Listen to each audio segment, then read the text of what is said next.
Bentrovati telespettatori di 7 Gold, ben trovati con la nuova puntata di Penalty, tutto il calcio di cui il calcio vero non parla mai. Il consueto appuntamento dedicato al calcio dilettantistico siciliano, dal campionato di Serie D sino al campionato di eccellenza, perché poi, come voi tutti sapete, il giovedì in versione on demand potete seguire invece i 4 gironi del campionato di promozione e i 6 gironi del campionato di prima categoria, il tutto tramite il nostro canale social Facebook oppure anche sul canale YouTube Penalty Programma Sportivo. Nel programma odierno, ospite d'eccezione, il presidente AIAC della nostra bella Sicilia, il nostro amico anche di Penalty, José Sorbello. Allora, intanto parliamo di quest'AIAC perché un 2023 interessante in prospettiva. Sì, anche perché veniamo da anni, diciamo, bui, no? Tra pandemie, crisi economica, guerra, dobbiamo cercare di venire fuori da questa situazione. Però dico, non siamo stati con le mani in mano in questi 3 anni, abbiamo lavorato sodo, abbiamo utilizzato la tecnologia. Che è entrata prepotentemente anche nel mondo degli allenatori adesso. Sì, ma necessariamente, perché non ci si poteva vedere, incontrare in presenza, quindi ci siamo incontrati e visti da remoto, e quindi abbiamo utilizzato tutto quello che era possibile utilizzare per avere un rapporto costante con gli associati e non. Che hanno recepito bene questo vostro nuovo percorso. Sì, abbiamo fatto tantissimi incontri, tanti seminari, cosiddetti webinar, sì. Insomma, ne abbiamo fatti molti. Quindi adesso speriamo di ritornare alla luce e quindi di ritornare a vederci in presenza e a fare incontri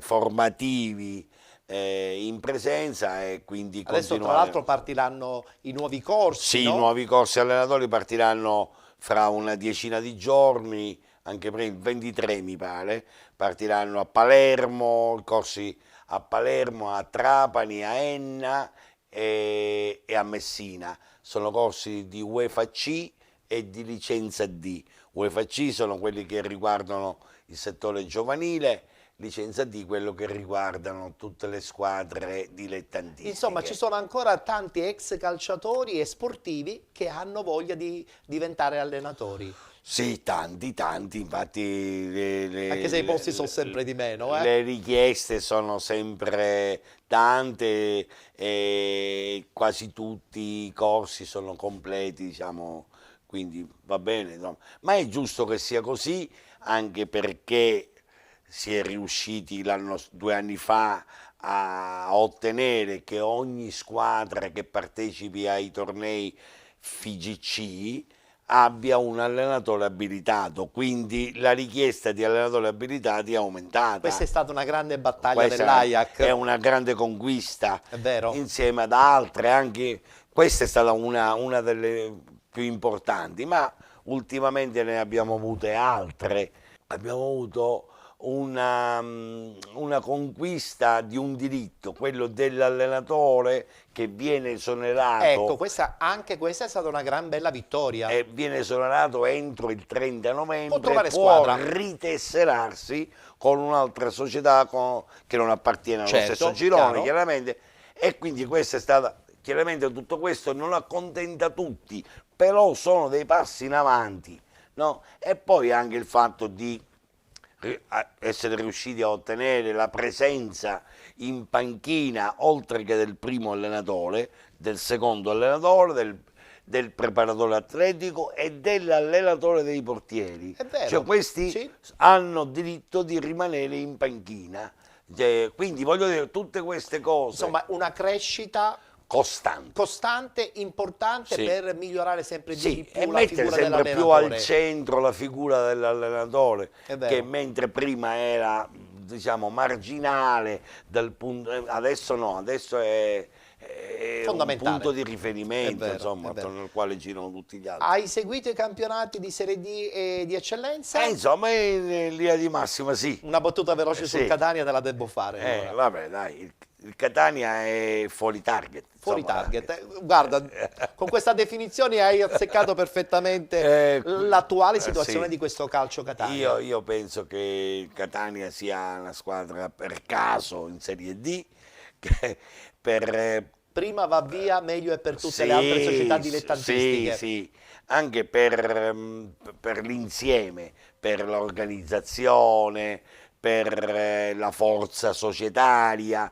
per la qualità tecnica della squadra, Per i dei tifosi, giocatori, ma se lo stavo mettendo alla fine, ma non per ultimo, certo. per la tifoseria, insomma, avere mediamente 15.000 persone allo stadio in casa è qualcosa di È straordinario vero, è a vero. un pubblico di Serie A, È vero, è quindi vero, è vero. Bene, allora a questo punto partiamo subito con il campionato di Serie D.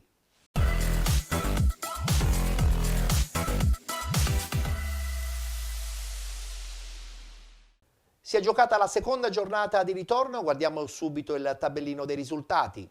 Città di Aciriale Canicattì 1-1, FC Trapani Locri 1909 1-1, Licata batte Vibonese Calcio 1-0, Santa Maria Cilento batte Paternò 4-0, Mariglianese batte Ragusa Calcio 2-0.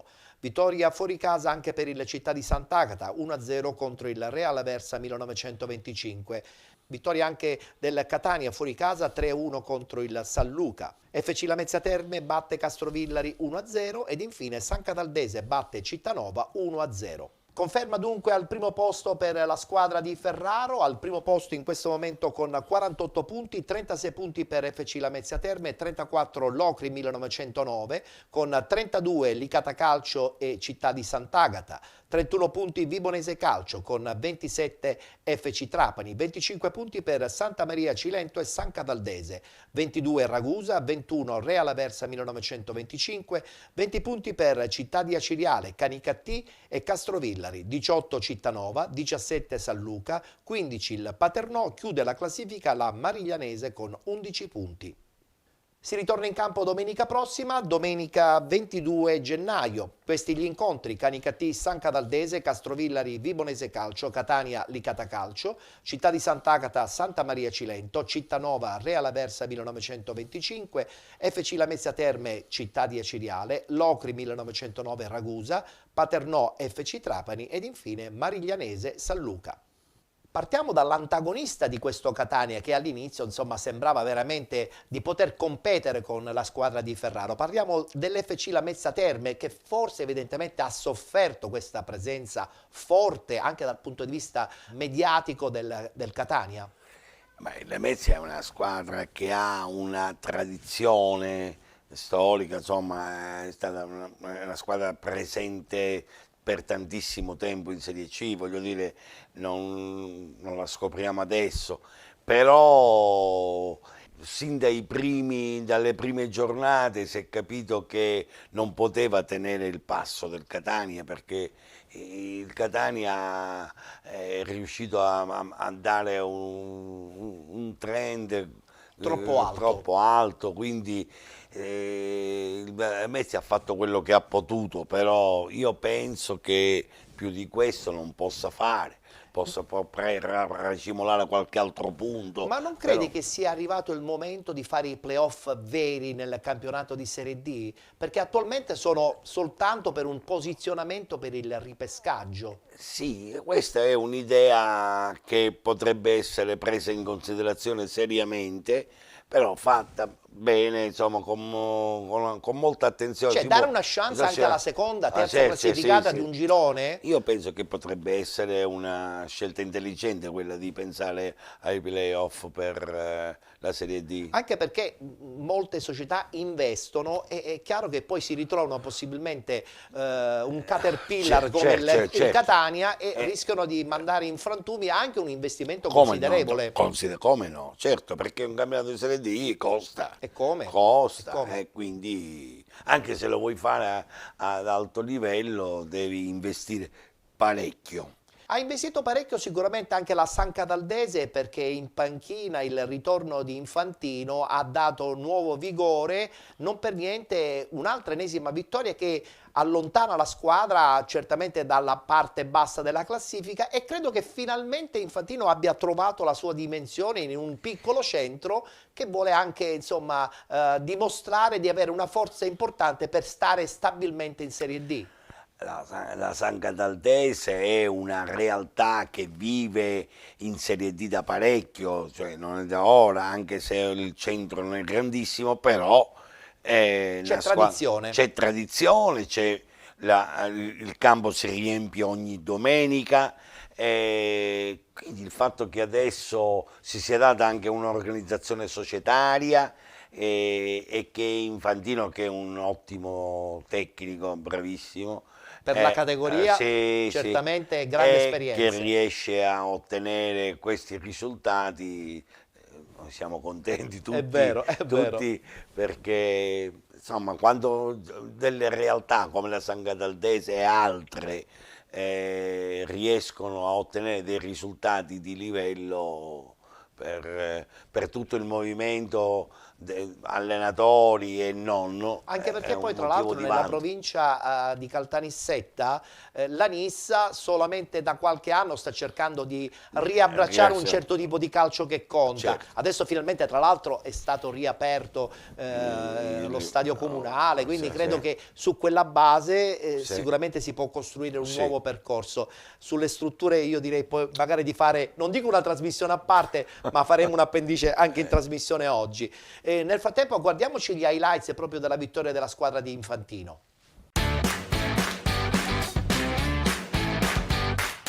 Bentrovati col campionato di Serie D nel raggruppamento meridionale, nel girone I, 19ª giornata tra San Cataldese e Cittanova. Si parte col film del primo tempo, dopo 5 minuti Giannaula lotta, il pallone arriva a Crucitti, destro che trova la gran parata di Dolenti in calcio d'angolo. Rivediamo lo scatto, tutto reazione da parte dell'estremo difensore della San Cataldese. Poi al sesto, apertura di Zerbo per Bonnanoce che calcia trovando la gran risposta di Bruno in corner. Minuto 24, la palla arriva a Crucitti, ancora il fantasista giallorosso, stavolta col mancino da dimenticare. 31esimo, Crucitti appoggia per Boscaglia dalla distanza sul fondo. Al 39esimo, cambio per la San Cataldese, entra Deiana per Murania. Al 42esimo, calcio di punizione dalla distanza di Sandro Baglione, la firma dell'ex Giarre per l'1-0 della San Cataldese. Esplode il Valentino Mazzola proprio quando il direttore di gara fischia 2 volte mandando le formazioni a riposo. San Cataldese avanti in questo confronto con il Cittanova grazie alla rete di Sandro Baglione. Partiamo con la ripresa al minuto 47, apertura di Crucitti a sinistra,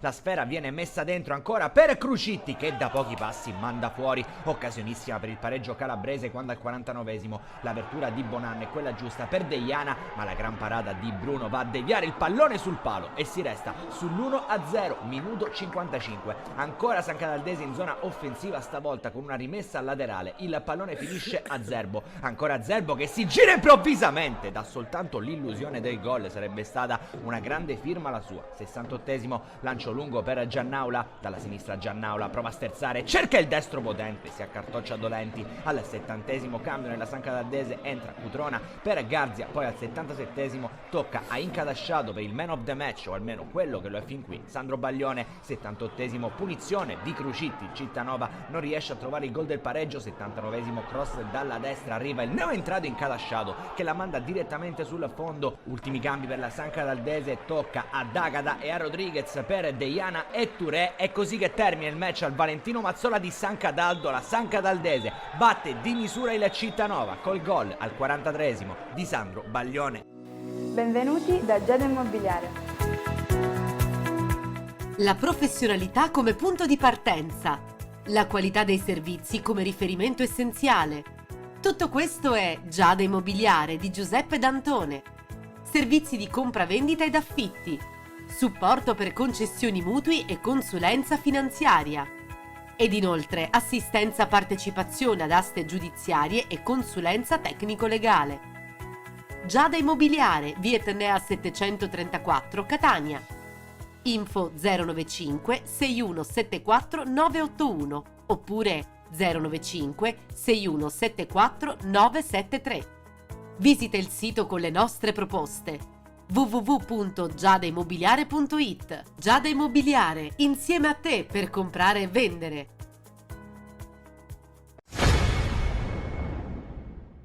L'investimento importante anche per questa stagione, per il grande rilancio, l'ha fatto anche il Trapani. Purtroppo non è andata però come si sperava. Fallimento oppure costruzione di un nuovo progetto per la prossima stagione? Bella domanda. Non è facile rispondere a questa domanda, perché di fallimento non parlerei, perché il fallimento presuppone tutto un lavoro dietro che non è andato a buon fine, ma stiamo parlando di pochi mesi fa, Sì. ecco, quindi voglio dire, darei anche un po' di tempo alla nuova proprietà, a quella che si è insediata, quindi alla riorganizzazione della società. Insomma, io penso che anche Trapani, vista la tradizione storica e il passato al quale bisogna dare il giusto rilievo, non guardare con la testa rivolta all'indietro, ma dare il giusto rilievo per costruire un futuro. Io penso che Bisogna ancora attendere. e avere pazienza, dare un po' di tempo, cioè ottenere tutto subito non è facile per nessuno, tantomeno neanche per il Trapani, perché in una categoria come la Serie D siciliana, dove c'è il Catania, diventa difficile per tutte le altre, compreso il Trapani. Tra l'altro il Trapani pareggia in casa domenica contro il Locri, che è una neopromossa che sta abbracciando in questo momento un'atmosfera surreale, no? Il sogno magari di andare a fare i playoff, certamente non di vincere giustamente il girone, però stare lì in questo momento in una posizione importante credo che possa creare i presupposti magari per un sogno che può avvenire la prossima stagione. Certo. Infatti il Locri è lì assieme alla Lamezia, dietro il Catania, ed è una squadra che insomma rappresenta anche una parte importante della Calabria, la Locri, insomma, voglio dire, quindi sono le ali di entusiasmi di un certo tipo, si riescono anche a ottenere dei risultati. Non per niente la scorsa stagione la Gelbison con l'entusiasmo ha sbaragliato tutti inaspettatamente. È così, e questo è il bello poi alla fine del calcio, è vero. Bello, è questo, dai. È vero. Invece chi ha creato i presupposti giusti per un nuovo progetto in prospettiva professionismo è certamente il Catania di Ferraro, che si sbarazza del San Luca con un perentorio 3-1. Ci guardiamo gli highlights con le interviste post partita e poi sentiamo il parere anche del presidente Ajax Sicilia, José Sorbello.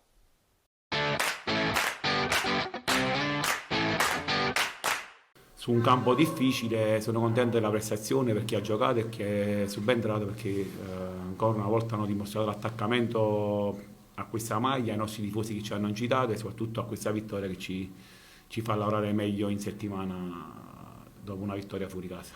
Oggi abbiamo fatto una buona prestazione, non un'ottima prestazione proprio come squadra, perché alla fine mi aspettavo credo qualcosa in più, però molto in merito degli avversari, faccio i complimenti, però era importante oggi vincere fuori casa e tornare con una classifica uguale alla settimana scorsa. Io penso che titolari non significa quelli che entrano giocano all'inizio. Titolari sono titolari quando entrano nella partita. Oggi ha dimostrato col suo ingresso, ha fatto 20-25 minuti, ha fatto un buon ritmo, ha fatto buone giocate. Che poi alla fine non ci dimentichiamo che la fortuna del Catania, che quando le squadre abbassano il ritmo e noi mettiamo quelli che entrano come De Luca, entra Giovinco, entra Boccia, oppure può entrare Palermo, mettiamo sempre una squadra che aumenta di passo e soprattutto di condizioni. A volte ai cambi, per questo abbiamo una rosa, per questo siamo qui a Catania, perché non nel momento in cui la partita può abbassare i ritmi, dopo un'ora entra chi subentra da una spinta in più. Oggi ho parlato un po' con Lorenzino, ha detto a un certo punto c'aveva i crampi, per dirsi, cioè in fase difensiva, perché penso che veniva da una settimana che non ha giocato, una settimana ha perso il ritmo gare e poi diventa difficile. Per questo quando più ne abbiamo meglio è. non ci dimentichiamo che abbiamo diversi pure calciatori infortunati che la settimana prossima li possiamo recuperare, Jefferson, Sarno, Litteri, abbiamo tanti giocatori con la rosa che bisogna dare il proprio contributo e dobbiamo dimostrare tutti quanti insieme di portare avanti questo progetto. L'importante è che il Catania vince e che comunque davanti siamo tornati a segnare con continuità, e questa è la cosa più importante.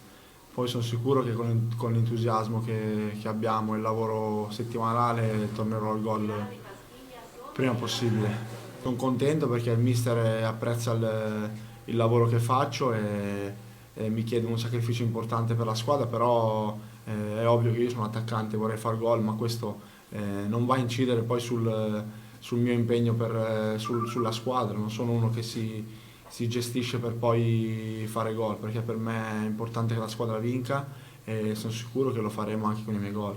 Questo è. Era un gol che aspettavo da tanto, quindi sono contento di aver segnato oggi, ma la cosa più importante oggi era vincere, quindi noi ogni domenica scendiamo in campo per vincere, perché vogliamo raggiungere il nostro obiettivo il prima possibile. Poi è indifferente chi faccia gol, poi è normale che a livello personale noi attaccanti viviamo per il gol, quindi sapevamo comunque, siamo consapevoli che è da un po' che non segnavamo noi attaccanti, ma la cosa più importante è che il Catania vinca. Ma sicuramente potevo fare molto di più, ma ripeto, non sto qua a fare valutazioni adesso a livello personale. La cosa per me più importante è portare il Catania dove merita di stare, quindi prima raggiungiamo questo obiettivo e poi a fine anno faremo i conti, ma la cosa più importante è portare a casa questo campionato. Poi è normale che alla carta mancano i gol, mancano le prestazioni, ma lo sappiamo tutti questo, no? Quindi però penso che col nuovo anno bisogna continuare a lavorare come ho sempre fatto, quindi non ho né scusanti né nulla, quindi ho sempre lavorato e poi vediamo tra 2 o 3 mesi quanti gol avrò fatto e cosa avrò fatto per il Catania.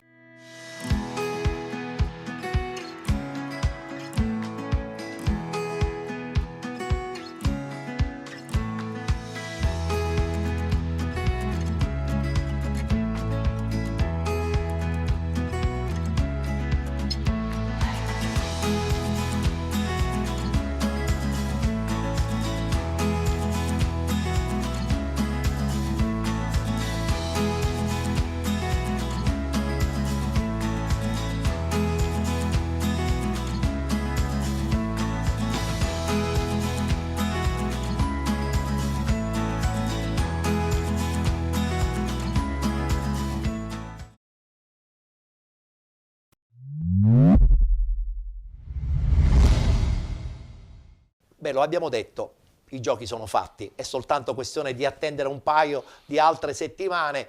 Il Catania potrà abbracciare finalmente questa Serie C. Penso che partiranno progetti molto più importanti. Penso che insomma, la conclusione di questo campionato sarà la vittoria del Catania senza difficoltà. Diciamo, le difficoltà oggettive che si incontrano durante le gare che ci possono stare, ci possono stare, però il risultato secondo me non verrà messo in discussione, anche se nel calcio non bisogna mai pensare che tutto già sia stato compiuto Ho scritto. ecco.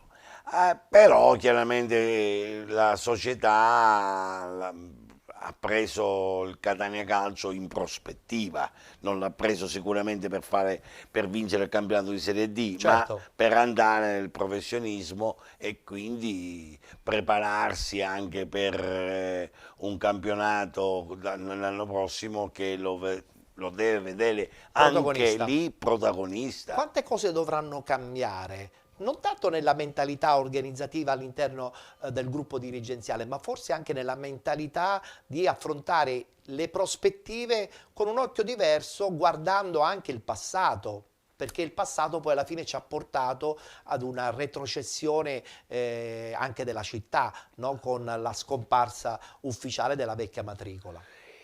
Sì, comunque il problema sulla città diventerebbe insomma un argomento che meriterebbe Una trasmissione una ennesima a trasmissione parte. perché non è solo il calcio Catania, ma voglio dire anche Piazza Duomo a Catania, cioè voglio dire il municipio, cioè una città senza sindaco, Sì. cioè voglio dire Queste cose ci spiazzano, è queste vero. sono cose incredibili, una città che è priva di strutture sportive, cioè non è possibile una città di 500.000 di abitanti che viva queste difficoltà, non ha campi sportivi, non ha palestre, voglio dire, lo sport a Catania diventa difficoltoso. Quindi costruire un progetto pensando che insomma, le strutture latitano è un problema.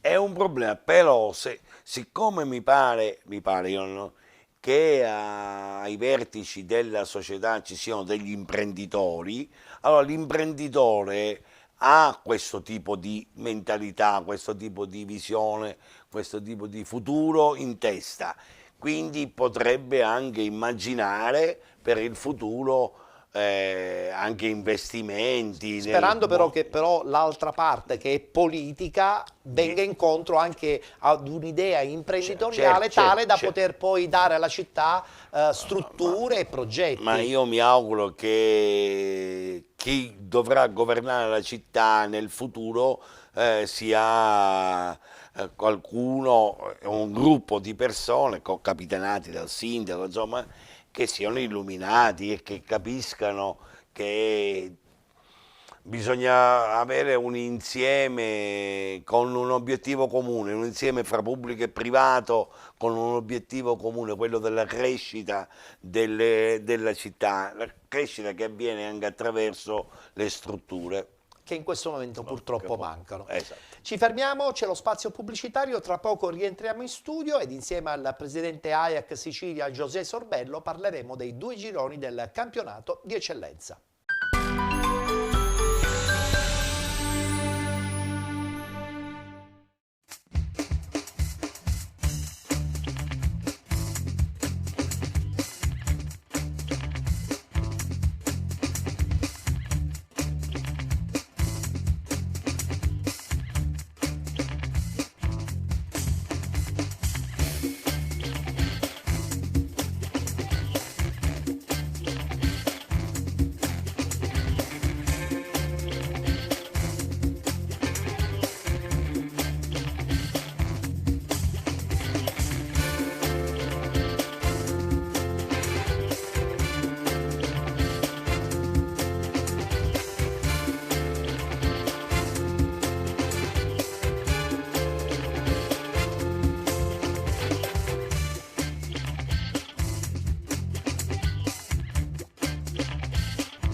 Benvenuti da Giada Immobiliare.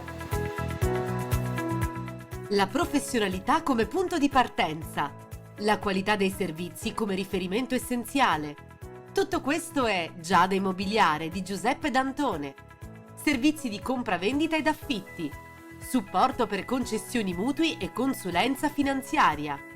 Ed inoltre assistenza partecipazione ad aste giudiziarie e consulenza tecnico-legale. Giada Immobiliare, via Etnea 734, Catania. Info 095 6174 981 oppure 095 6174 973. Visita il sito con le nostre proposte www.giadaimmobiliare.it. Giada Immobiliare, insieme a te per comprare e vendere.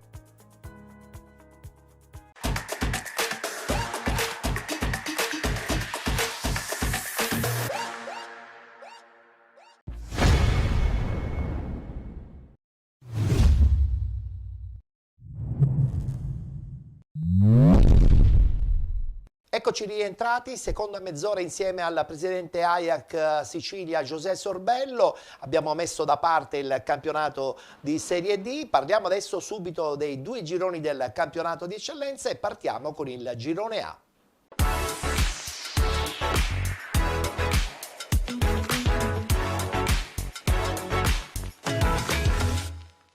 Anche qui seconda giornata di ritorno, i risultati sono i seguenti. Enna Calcio batte Castellammare 3-1, Parmonval batte Leonfortese 1-0, Akragas 2018 batte Mazzara Calcio 2-0, Casteldaccia batte Unitas Sciacca 2-1, Nuova Città di Gela batte Cus Palermo 2-1, vittoria anche del Pro Favara 2-0 contro la Risultana San Lorenzo. Oratorio San Ciro e San Giorgio batte Nis FC 1-0 ed infine Mazzarese.2 Don Carlo Misilmeri 1-1. Continua il testa a testa tra Akragas 2018 ed Enna Calcio, rispettivamente al primo posto la squadra di Nicola Terranova con 42 punti, con 41 l'Enna Calcio, 37 il Pro Favara, con 33 Don Carlo Misilmeri, 29 Mazzara Calcio, 28 punti Mazzarese.2, 27 Unitas Sciacca, 23 punti Casteldaccia, 22 Nis FC, 18 punti Oratorio San Ciro e San Giorgio, 17 Castellammare, 16 Leonfortese, con 12 Nuova Città di Gela, 11 Resultana San Lorenzo insieme al Cus Palermo, chiude la classifica la Parmonval con 8 punti. È un testa a testa che ci piace, due grandissime città, Enna ed Agrigento, che tentano questo ritorno in Serie D. Ci mancava un po' questo duello così importante, soprattutto con due capoluoghi di provincia. Anche perché hanno in passato avuto grandi esperienze nel mondo professionistico, sia l'Akragas che l'Enna, quindi vederle relegate in un campionato dilettantistico francamente ci dispiace un po', no? Sono oltre perché sono tra l'altro capoluoghi. soltanto una potenzialmente va in Serie D, la seconda poi c'ha tutto un tourbillon di spareggi nazionali. Sì, però il fatto che si contendano fino alla fine, cioè non è detto che non si possa inserire qualche altra squadra, certo, tipo il Favara sì, che ha 4 punti. O la Don Carlo Misilmeri che ha un nuovo allenatore, Aronica. Per cui che un allenatore che ha una buona esperienza, è molto bravo. Però voglio dire, siamo contenti che tutto questo accada e che renda anche molto interessante il girone A del torneo di eccellenza siciliano. È un'eccellenza siciliana che effettivamente, insomma, sembra più una Serie D che un'eccellenza, no? Sì, ha un po' svoltato il campionato di eccellenza siciliano, sia per il girone A che per il girone B, perché troppe città importanti partecipano. Sì, è vero, è vero. Però il fatto che stanno partecipando e molte di queste città importanti investono, siano ai vertici, questo ci deve far sentire un po' più sereni, diciamo, perché la volontà è quella di migliorarsi e di pensare di arrivare più in alto possibile, ecco. Vedremo cosa succederà. Per intanto guardiamoci gli highlights, la vittoria fuori casa dell'Enna 3-1.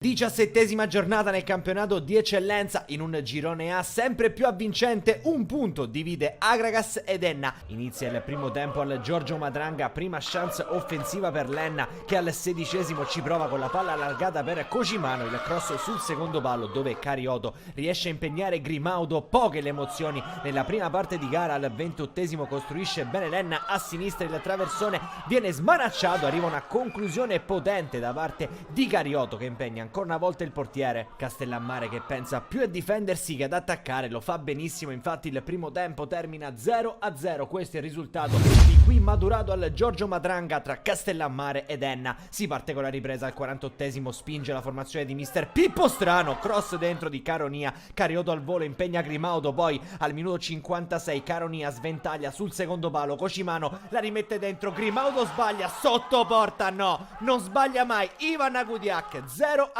il Toro fa 10 in campionato, prende coraggio l'Enna, chiude il Castellammare nella propria area di rigore, qui al 60° per poco non ci scappa il 2-0, minuto 63 il Castellammare con lancio per Pizzo che battaglia coi difensori, poi cerca un destro pretenzioso che termina alto, 5 minuti più tardi ancora Castellammare a destra con Cardinale, magia sul diretto avversario, cross dentro toccato da Pizzo e poi da Bartolomeo Caronia che trova l'incornata vincente, quella per l'1-1, cambi per mister Strano, dentro Arcidiacono, fuori Caronia, si alzano un po' gli animi, un'espulsione per la panchina del Castellammare, poi Scaletta al posto di Guzzardi, 78° da Sessa, Carioto per Arcidiacono, Eurogol dell'Enna, azione bellissima e conclusione altrettanto spettacolare per l'ex calciatore del Messina che ritrova il vantaggio, un gol pesantissimo, le lacrime in dedica allo zio scomparso in settimana, le condoglianze di tutta la nostra redazione. Minuto 78, Arcidiacono si mette il cappello,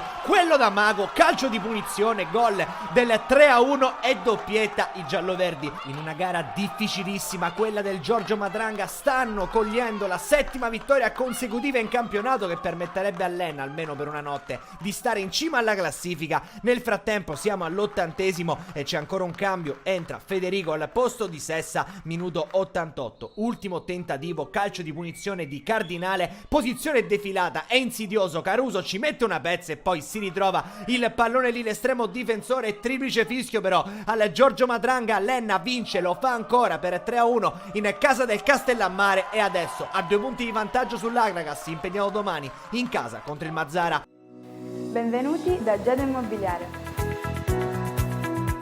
La professionalità come punto di partenza, la qualità dei servizi come riferimento essenziale. Tutto questo è Giada Immobiliare di Giuseppe D'Antone. Servizi di compra-vendita ed affitti, supporto per concessioni mutui e consulenza finanziaria. Ed inoltre assistenza partecipazione ad aste giudiziarie e consulenza tecnico-legale. Giada Immobiliare, via Etnea 734, Catania. Info 095 6174 981 oppure 095 6174 973. Visita il sito con le nostre proposte www.giadaimmobiliare.it. Giada Immobiliare, insieme a te per comprare e vendere.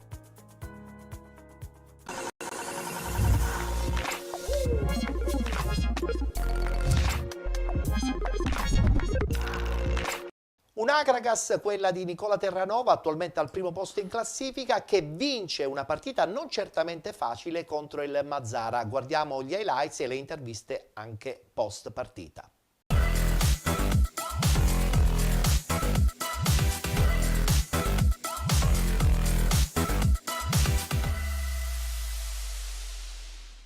Abbiamo fatto un bel primo tempo, una squadra che ha giocato quasi a memoria. È chiaro che dobbiamo essere più bravi nella finalizzazione perché non si possono lasciare aperte determinate partite perché basta un episodio per riaprirle, però piuttosto che equilibrio direi che il secondo tempo abbiamo gestito la partita anche perché nella testa già avevamo il pensiero alla finale di mercoledì, quindi tutto sommato direi che è andata bene. Abbiamo sbagliato l'approccio, siamo partiti male, malissimo. L'Agragas è partita forte, l'Agragas è uno squadrone, è blasonata, forte, che se tu sbagli non ti perdona. Nelle 2 uniche occasioni che hanno avuto hanno fatto gol. Un primo tempo regalato, un primo tempo che magari facevano pure il terzo, quarto gol, non c'è niente da dire per loro, che devo dire? I miei ragazzi hanno sbagliato il primo tempo, l'hanno sbagliato alla grande. Invece posso dire che nel secondo tempo siamo usciti fuori noi, abbiamo creato qualche occasione da gol, abbiamo fatto bene.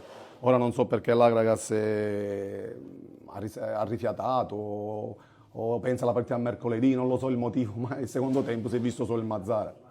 Anche nel secondo tempo abbiamo avuto le nostre occasioni, abbiamo rischiato su una ripartita su una palla inattiva, però affrontavamo una squadra difficile, un Mazzara che ha fatto bene fino a questo momento, un Mazzara che ha delle ambizioni importanti, perché cercare di arrivare nei primi tre posti significa lottare per vincere il campionato.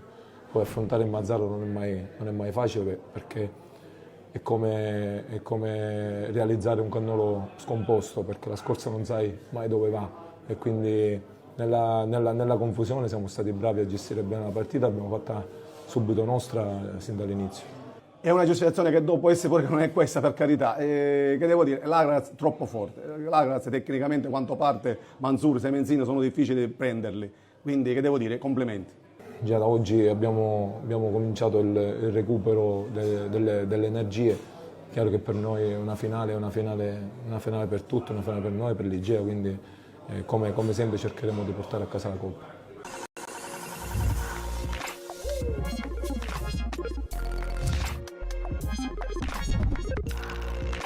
Insomma, dobbiamo aspettare ancora qualche settimana, probabilmente lo scontro diretto potrebbe decidere chi andrà in Serie D. Sì, sicuramente, anche se, ripeto, la distanza fra le due squadre è di solo un punto allo stato attuale, sì, e di 4 punti dalla terza. Voglio dire, le distanze non sono così. Tutto aperto. È tutto aperto, quindi non lo so se lo scontro diretto riesca a dare quella forza a chi vince questo scontro. Anche perché le altre squadre tenteranno di accorciare ancora di più. È bravo, non è così assodato tutto questo. Quindi secondo me bisogna aspettare fino alla fine. Vedremo cosa succederà. Voltiamo pagina, perché adesso è il momento di parlare del girone B.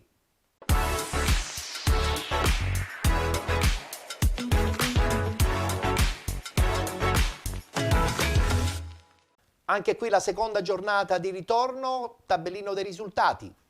Real Siracusa Belvedere Modica Calcio 1-1, Città di Acicatena Ionica FC 0-0, Città di Taormina batte Rocca Acquedolcese 5-0, vittoria fuori casa della Leonzo 1909 4-0 contro la Virtus Ispica 2020, vittoria fuori casa anche per il Siracusa Calcio 3-0 contro il Città di Comiso, Mazzarone Calcio batte Milazzo 2-0, Nebros batte Santa Croce 1-0 ed infine Nuova Igea Virtus batte SC Palazzolo 3-1. Al primo posto conferma per la squadra messinese di Barcellona Pozzo di Gotto, al primo posto con 37 punti, 35 per Siracusa Calcio e Città di Taormina, 34 Modica Calcio, 27 Leonzio 1909 e Rocca Acquedolcese, 25 Mazzarone Calcio e Nebros, 24 Ionica FC, con 23 Real Siracusa Belvedere, 19 punti per Città di Comiso, Santa Croce e Milazzo, 10 punti per lo Sporting Club Palazzolo, chiudono Virtus Ispica 2020 con 9 punti ed il Città di Acicatena con 8. Beh, partiamo intanto da questo scontro importante che ormai è quasi certo tra Siracusa, Nuova Igea Virtus, ci mettiamo dentro anche il Città di Taormina e non sottovaluterei neanche il Modica. Insomma, un quartetto che ci accompagnerà per buona parte di questo girone di ritorno alla vittoria finale, che potrebbe a questo punto essere decisa in questo caso da alcuni scontri diretti. Non c'è dubbio, anche lì, anche in questo girone, voglio dire, ci sono delle società storiche come l'Igea Virtus in modo particolare, il Modica, insomma, il Siracusa, quindi, con una campagna acquisti stratosferica, tra l'altro. Sì, però voglio dire, Siracusa è una città importante che ha fatto campionati importanti, quindi voglio dire. Però tutto questo deve essere da stimolo per queste società. Il passato non deve essere qualcosa sul quale continuare a pensare. Noi siamo stati in Serie B. Beh, l'Igea Serie C. Virtus sappiamo benissimo che storia c'ha, Eh. però fa bene giustamente il presidente, ma in questo caso anche la tua dichiarazione, non pensare troppo al passato, ma vivere il presente. Vivere il presente. Quindi io penso che sarà una bella lotta, come dicevi tu, a 4 per il risultato, per la vittoria finale. Ed è un fatto molto bello anche il fatto che sia inserito anche il Taormina, che era una squadra che non era all'inizio, mi pare, accreditata per poter fare un campionato di altissimo livello, però insomma, anche se c'è il presidente e l'amministratore delegato che sottolineano che comunque la struttura di Taormina va rifatta, perché il manto erboso sintetico è ormai in condizioni pietose, hanno problemi anche di agibilità di tribuna. Questo purtroppo deve essere preso in considerazione anche se si crea un progetto da Serie D. Tu stai introducendo un argomento che ci porterebbe lontano non solo da Taormina, no, ma lontano per visitare tutta la Sicilia in modo particolare. E tu la giri in qualità di presidente AIAC, quindi conosci bene le realtà. Noi abbiamo dei problemi di carattere strutturale che sono enormi, che riguardano le strutture sportive, ma anche le strutture che riguardano la viabilità, perché raggiungere Trapani da Catania è salutarsi con la famiglia. Un'autostrada, la Catania-Palermo, 190 km che si potrebbero percorrere in un'ora e 5, un'ora e 10, si percorrono in più di 2 ore e mezza, non va bene. Con tanti pericoli. 57 cantieri aperti fra Catania e Palermo, tanti pericoli. A questo si sommano la carenza di strutture sportive in tutti i centri, anche se c'è stato il boom del sintetico, che è stata una cosa importantissima, molto importante, però voglio dire, dal punto di vista numerico sono sempre inferiori le strutture sportive. Non è possibile fare sport, lo sport di tutti è impossibile.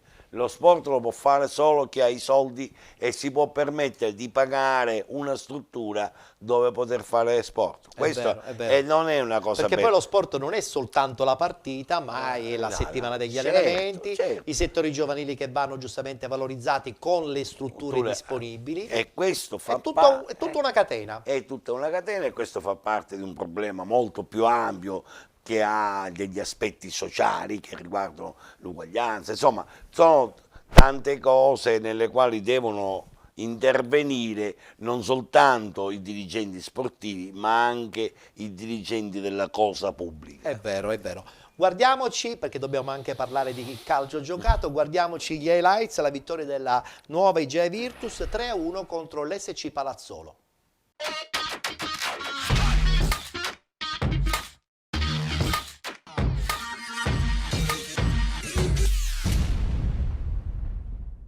Arriva anche la prima vittoria del 2023 per l'Igea Virtus, che al Dal Contres Barone si sbarazza del Palazzolo, confermandosi in testa al girone B di eccellenza e solitaria.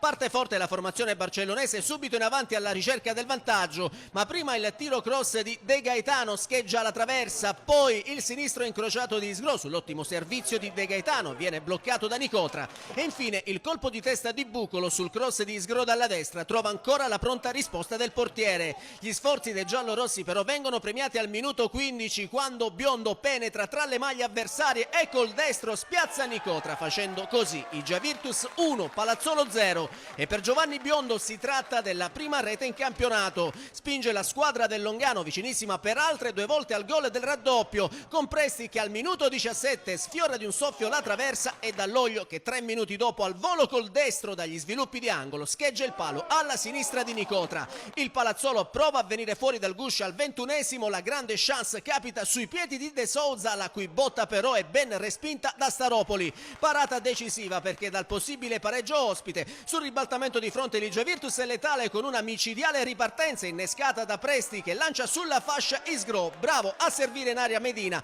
che con grande freddezza scarta Nicotra mettendo in fondo al sacco il raddoppio per i giallorossi e la sua prima rete con la maglia egeana. Gara in pieno controllo dei barcellonesi che al 25esimo ci provano anche su calcio piazzato di Biondo che si perde di poco alto sulla trasversale. Nella ripresa gara che cala di ritmo e che al 63esimo si complica ancora di più per il Palazzolo, costretto a giocare in 10 uomini per il doppio giallo che il direttore di gara mostra ben reo di fermare con le cattive Bucolo. Nonostante l'inferiorità numeriche, giallo-verdi avrebbero la possibilità di riaprire la sfida al minuto 71, ma Di Michino non sfrutta l'incertezza difensiva dei locali calciando abbondantemente sul fondo. Poi però Ligia Virtus si riaccende dopo il tentativo di Alessio De Gaetano, prontamente respinto da Nicotra. I giallorossi calano il tris al minuto 73 quando Isgro vince un rimpallo in aria e col sinistro spiazza Nicotra mettendo a segno il 3-0 per i suoi e il suo 7° sigillo in campionato. Ma il Palazzolo è comunque vivo e 60 secondi più tardi accorcia le distanze con Mamadou Sakho che da pochi passi risolve una mischia sotto porta firmando così il gol dell'1-3. Rete questa che galvanizza i gialloverdi che 2 minuti dopo si ripresentano in area giallorossa con De Souza che da ottima posizione calcia però in bocca a Staropoli. Prima della fine da registrare l'occasione di Ido Iaga per i locali che in diagonale calcia di poco alla sinistra di Nicotra. Ligia Virtus sale in classifica, quota 37 punti e si conferma in testa al campionato, ma per i giallorossi testa già rivolta alla finale di Coppa Italia in programma mercoledì a Ragusa contro la formazione agrigentina dell'Acragas e poi domenica per i barcellonesi il derby tanto atteso in terra mamertina contro il Milazzo.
È il mercoledì di Coppa, caro Ettore Tortorici, caro penalty e gol debut.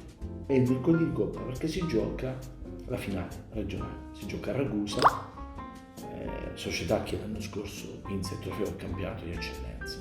È un mercoledì importante perché a prescindere dal fatto che abbiano vinto le semifinali, sono le due squadre che stanno conducendo i due rispettivi gironi di eccellenza.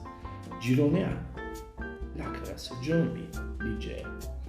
Gli avversari ce l'hanno proprio a corto, usiamo questo termine per dare subito impatto, ma sono squadre che non stanno perdendo colpi e comunque hanno anche molto carattere gestionale, hanno anche quella parte che si chiama resistenza alle pressioni. Quindi che partita sarà non lo sappiamo, io mi auguro di poter vedere spettacolo. Ma quanto inciderà poi questa partita negli equilibri nella domenica? E lì non tanto quello che è accaduto sabato o domenica. Di sicuro i risultati, quelli che ci aspettavamo, non sono arrivati, sia nel girone che nel B. Quella che ci ha cappottato la tartaruga è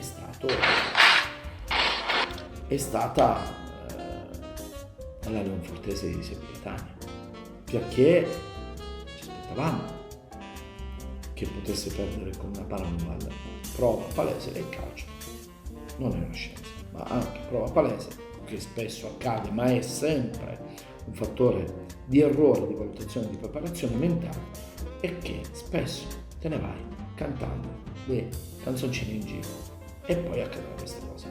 Stiamo vivendo la soglia dei 20 punti e la soglia dei 20 punti in Serie A è un'eccellenza, in Serie B è un grande obiettivo, in Lega Pro diventa un'attenzione, dalla Serie D a scendere i 20 punti sono una catastrofe, perché se li fai dal girone di andata allora c'è l'aspettativa e poi diventa un problema se non riesci a dare continuità. Se li fai nel girone di ritorno è quasi un evento straordinario che ti porta magari alla salvezza. I 20 punti, e sono pochi che non ce li hanno, pochi quelli che possono dire di averli, tra cui soprattutto Mazzarrone. Mi hanno mandato delle foto e sono già a Copacabana a fare le vacanze, perché devi per forza. Loro in questo periodo con la comunità vanno in vacanza, ma è pazzesca anche la stagione di Samuele Costanzo e della società. 25 punti anche con la gradevolezza del gioco, che non basta. Quindi mi sono arrivati messaggi di saluti da Samuele Costanzo e dai dirigenti, saluti dai Racinari da Copacabana, perché noi già siamo in vacanza, ma che non è così, ma ti permette mentalmente di capire cosa hai fatto superando la soglia dei 20 punti. Un po' questo è il mio resoconto settimanale. L'altro in chiusura è le liti all'intervallo e di fine gara. Questo è stato un weekend con più episodi che porteranno il giudice sportivo a usare la mannaia. Poi non vi dovete lamentare, società, allenatori, giocatori dirigenti. Non è che la colpa è sempre dell'arbitro. All'intervallo devi prepararti il secondo tempo. A fine partita è finita. Non puoi stare lì a verificare. Massima attenzione alle cappottate, quelle non proprio gestite bene. Sì, mi squilla il telefono, lo so, un saluto al mondo.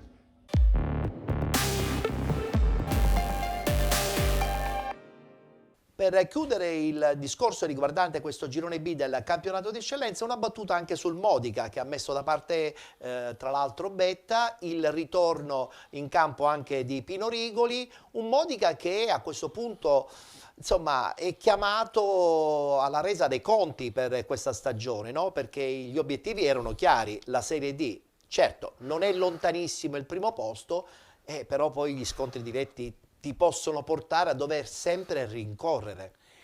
Lo so, però comunque è un campionato avvincente e il Modica farà la sua parte. Modica è una città importante con un passato di altissimo livello, quindi anche la squadra che ha presentato quest'anno in nastro di partenza è una squadra di buon livello e quindi io penso che se la giocherà fino alla fine, anche se ci sono 3 squadre davanti. È vero. Questo è importante, non hai solo una, ne hai 3, quindi anche se le distanze sono molto ravvicinate, quindi voglio dire, basta 2 o 3 risultati pieni per accorciare. Tutto può cambiare. Tutto può cambiare. Invece a te chiedo, per chiudere la nostra puntata, quali sono a questo punto i punti fissi per la stagione 2023 dell'Ajax, no? Sappiamo benissimo che è sempre più presente, hai detto bene proprio in apertura, in versione web, quindi con un contatto digitale continuo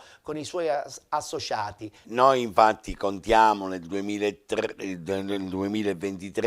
di ritornare ad avere incontri in presenza con i corsi di formazione e quindi oltre ai corsi per allenatori che vengono gestiti da noi ma stabiliti sempre dal settore tecnico per tutta l'isola, ogni provincia organizza degli eventi con incontri con allenatori, con preparatori atletici, allenatori dei portieri, match analyst, mental coach, insomma tutte queste figure che sono molto importanti e speriamo di farle di fare tutti questi incontri in presenza per i motivi ai quali accennavi tu. Allora io ringrazio la presenza del presidente AEC Sicilia di José Sorbello, è stato sempre un piacere parlare di calcio, anche perché insomma José Sorbello è un ex allenatore, ma non un allenatore di poco conto, ha avuto la sua esperienza fondamentale. Adesso da questa parte, dalla parte insomma di chi deve osservare, giudicare e anche progettare, come ti ci vedi?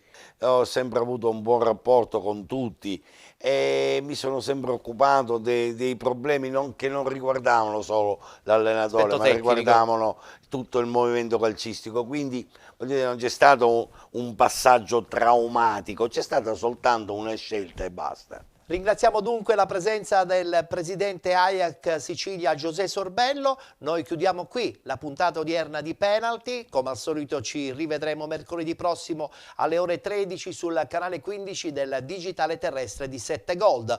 Voglio anche ricordarvi che poi giovedì potete anche seguirci in versione on demand sulla pagina Facebook Penalty e anche sul canale YouTube Penalty Programma Sportivo, con lo spazio dedicato ai 4 gironi del campionato di promozione e ai 6 gironi del campionato di prima categoria.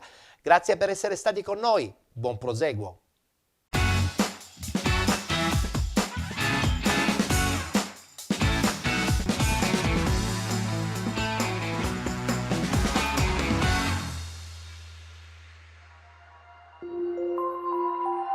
Thank you.